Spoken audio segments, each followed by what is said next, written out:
All right, Dan, so we have 1 week of the NFL season in the books. Per usual, there's always plenty of surprises and plenty of fans panicking about performances, other fans thinking their teams are going to the Super Bowl.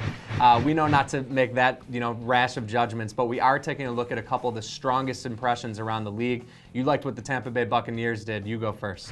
Well, listen, I think there's no team that came out and shouted it louder. We are not the team we used to be. This is a team that lost its final 10 games last season, was just getting routinely blown out. Didn't look like it wanted to play. Didn't look like it had any heart or character.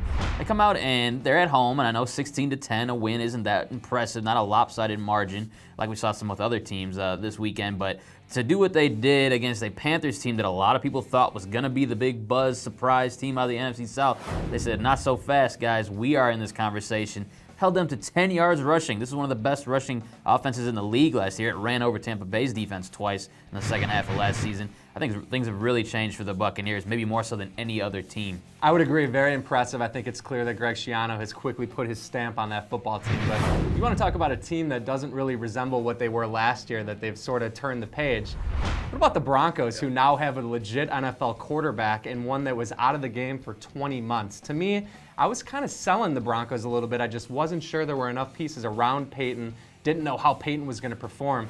Gosh, he was pretty much the same old Peyton in my eyes. Just pretty much perfect in the second half. Had that no huddle just humming. Beat the best defense in the NFL from a season ago. Now, granted, they were missing a couple of their best players, but to me, that's just the ultimate statement. Peyton is back. The Broncos are a force to be reckoned with. He didn't look like a guy who had been outside of football, not playing a game that mattered for whatever, 18 months or whatever it was. No question about that. But to me, the whole overall complexion, the whole vibe around the team. This is the Broncos team that was in the playoffs last year, won a game. They beat the Steelers in the wild card round with that great finish. The Buccaneers, imagining them in a competitive game even towards the end of last season was so hard to do. I can't believe how bad it got for that team. They started 4-2. They won 10 games the season before.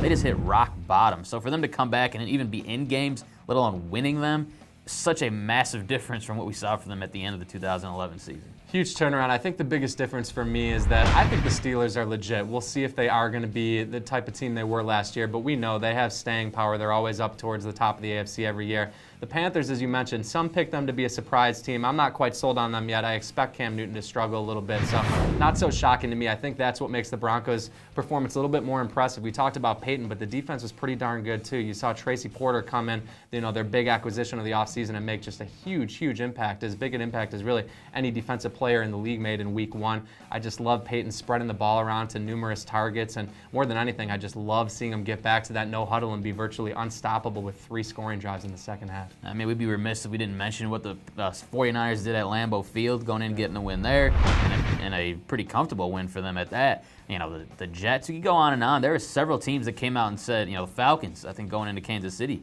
and getting it done, putting up 40 points on the Chiefs. Several teams came out and made bold statements, but I think the two of the ones we selected are really ones that stood out as the most different from what we saw toward the end of the season, like you said with the offense in Denver, and in my case, just the overall competitiveness of the Buccaneers.